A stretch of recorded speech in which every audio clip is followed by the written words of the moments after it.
Hey guys, I got a story in mind. It's a little complicated. You got to follow this. This guy, Jimmy the Clam, he was a captain in the Gambino family at one time. They broke him. He was a made guy.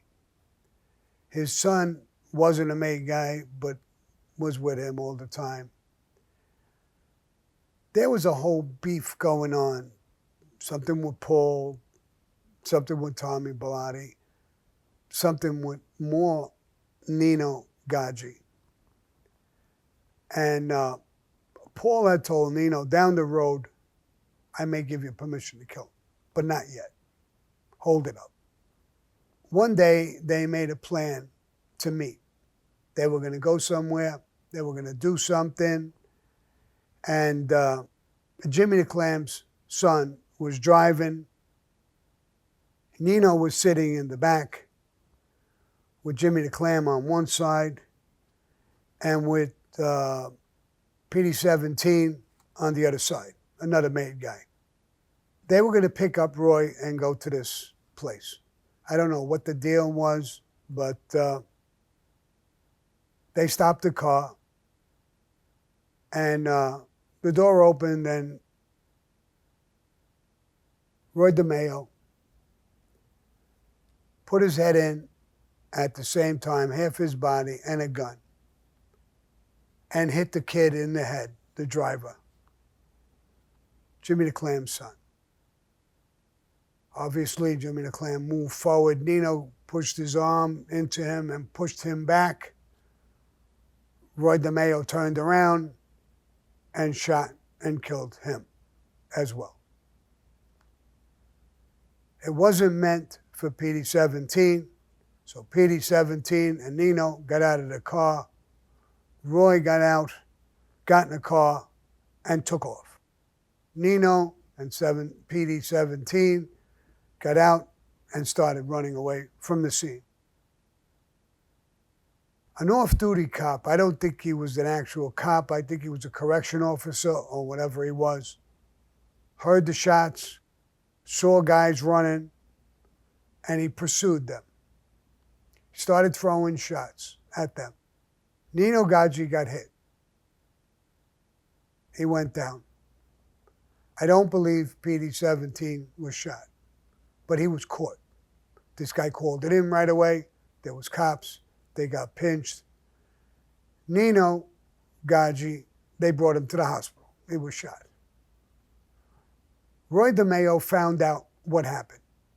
When he left with the car, the gun that he used, he stopped by a sewer and threw the gun in the sewer.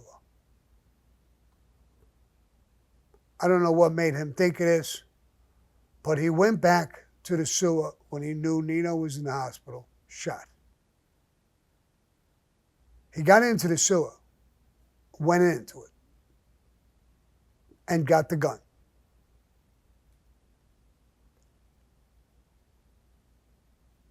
He got the bullet somehow, shot it again, got the bullet, and went to the hospital. He knew people at the hospital. They let him in. He actually got into where Nino was about to go into an operating room. He got in there, undercover. He had a knife. He cut Nino open a little bit and dug the bullet out and put the bullet from the other gun in him. And he whispered in Nino's ear and left. He must have had a connection with the doctors or somebody. When the doctor took him in and operated and took the bullet out, the bullet wasn't from the cop's gun. It was from the gun that killed Jimmy the Clam and his son driving the car. Nino turned around and fought the case, saying the cop was lying. He didn't get shot by him. He wasn't running from him.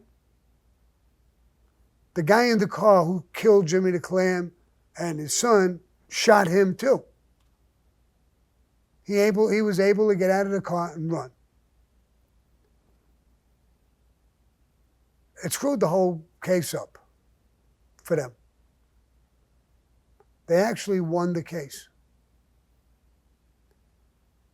Now, it was amazing how loyal Roy was to Nino to find this out before he was even operated on, to make a connection at the hospital, to go get the gun, to dig the bullet out and put that one in it, and knew it would be his defense.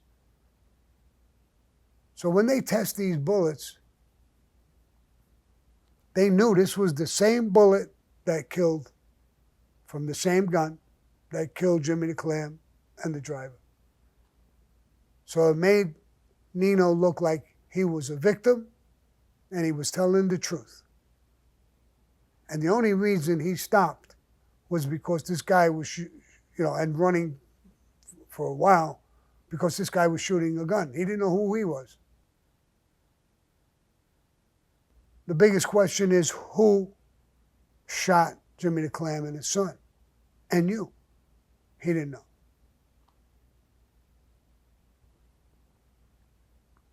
It wound up being an amazing story. A lot of people in the street knew that. Nino eventually went to prison. I don't think it was on that case, maybe another case. I saw him in prison for a minute. And he got a heart attack and died, waiting for this new case or whatever he had. The funny thing is, PD-17, who was in that car, took his position as a captain. He was promoted to be a captain. One of the reasons was he was tricked into this car. He was never even told. It had to be a nightmare for him too, seeing all these guys getting shot and killed. And he ran with another guy shooting at him, a cop, or who knew what he was then, but it came out later he was a prison guard or something. And he didn't say nothing, didn't talk, didn't say nothing. It's a crazy, crazy story. He got a lot of respect, PD-17, for that. He was a good man. I knew him well. I liked him. Quiet guy, tough guy. The more I think about this, I think he did get hit. He limped a lot. But I think if he got hit in the leg. Nothing serious. So I figured you guys, a lot of people talked to me and sent me messages about PD-17. So yes, I knew him, and I knew him well, and I know the story about him. So I wanted to tell you guys, especially you guys who say that you knew him and you loved him. You have good reason to love him. Adios, motherfuckers.